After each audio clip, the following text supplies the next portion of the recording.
Hello दोस्तों, veterans, नमस्कार। मैं दीवान सिंह।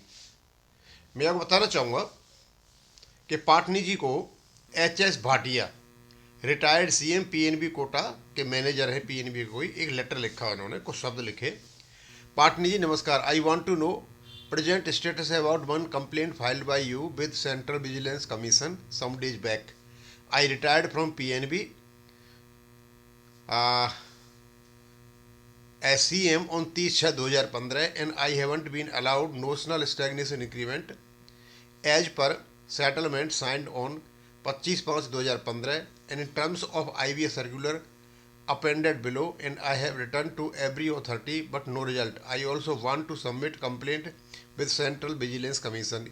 और इन्होंने अपना पाटनी जी ने उनको लेटर भी लिखवा दिया और साथ में उन्होंने एक यहाँ पर वो भी लगाया कि जो उसका आईवीए का जो सर्कुलर है वो क्या है। अब भाटिया साहब रिटायर हुए थे 30/6/2015 को, और यहाँ जो बात बताई जा रही है वो ये कह रहे हैं कि जो 10वां वेस्ट सेटलमेंट आया था वो डेट आया था, और ये आया था शायद 25/5/2015 को ये साइन हुआ था। और जब 25/5/2015 को साइन हुआ तो वो ये कहते हैं कि इसके जो बेनिफिट्स थे वो मिलने थे 1/5/2015 से, लेकिन मिलने थे उनको जिन पर ये 10वां वेतन सेटलमेंट लागू था, वो था 1/11/2012 तक। तो 1/11/2012 से लेकर के 30/4/2012 तक, 30/4/2015 तक, यानी 3 साल का लगभग, ये तो नोशनल फिक्सेशन होना था जिसका कोई फायदा नहीं मिलना था। फायदा मिलना था 1/5/2015 से, यानी जो व्यक्ति 1/11/2012 को रिटायर हुआ या 1/12/2012 को रिटायर हुआ उसको वहां से फायदा नहीं मिलेगा, लेकिन उसकी पेंशन में फायदा 1/5/2015 से मिलना शुरू हो जाएगा। ये सीधा सीधा क्लैरिफिकेशन कर रखा है और इसी प्रकार ये चले हैं। अब पता नहीं, वो कहते हैं कि जो with mandatory benefit paid from 1 और दोज मेंबर्स हु वर 30/4/2015 को जो सर्विस में थे उनको तो ये मिल गया, और उससे पहले जो रिटायर हो गए उनको नहीं मिला, यानी 1/5/2015 से मिलना चाहिए था, उनको नहीं मिला कि वो रिटायरमेंट होकर चले गए। और जो सर्विस में थे और जब ये 10वां वेतन आयोग सेटलमेंट लगा था तो उनको मिल गया। अब 30/6/2015 को ये पीएनबी से रिटायर हो गए, हो सकता है उस समय तक पेमेंट नहीं हुआ हो तो ये भी रह गए हों, तो ये कहते हैं कि मेरे को उसका बेनिफिट नहीं मिला है, 30/6 को मैं रिटायर हुआ था और इनको 1/5/2015 से मिलना चाहिए था।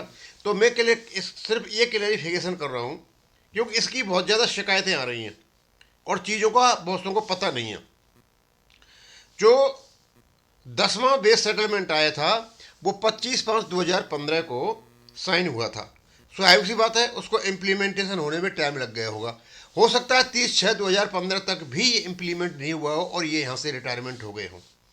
लेकिन इसकी जो कंडीशंस है वो ये है कि ये 10वें वेज सेटलमेंट के जो रिटायर हुए थे 1/11/2012 के बाद जो भी रिटायर हुआ था उसको ये एलिजिबल है।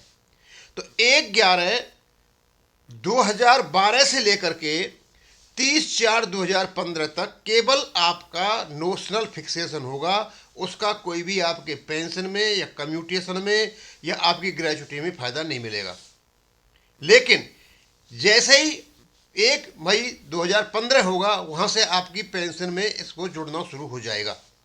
यदि किसी की ऐसा केस है जिसको ये स्टैग्नेशन इंक्रीमेंट नहीं मिला है और बेस सेटलमेंट लागू होने से पहले वो रिटायरमेंट हो गया है, तो वो अपना ये टाइम देख लो कि जो 1/11/2012 के बाद जो रिटायर हुआ है और जिसको एक नोशनल इंक्रीमेंट नहीं मिला है वो नोशनल इंक्रीमेंट के लिए एलिजिबल है। मिल गया है तो ठीक है कि वो सर्विस में होगा, और जिस समय ये 10th बेस सेटलमेंट लागू होगा तो उसको तो मिल गया होगा, लेकिन जो रिटायरमेंट हो गया होके चला गया होगा उसको ये नहीं मिला होगा। तो अपना आप देख लीजिए कि 1/11/2012 से लेकर के 30/4/2015 को तो कोई फ़ायदा मिलना नहीं है। और उसके बाद में आपको 1/5/2015 से फ़ायदा मिलेगा।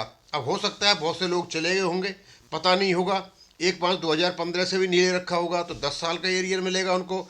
तो जो कोई भी रह गया है 10वें बेस सेटलमेंट में एक एडिशनल इंक्रीमेंट या नोशनल इंक्रीमेंट के चक्कर में, तो वो अप्लाई कर सकता है अपनी बैंक में, क्योंकि आपको 1/5/2015 से वो एडिशनल इंक्रीमेंट एलिजिबल है। अब इतना ही क्लियर करना था मेरे को, कि लेटर लगा हुआ था, बड़ा स्पष्ट है यहाँ पे।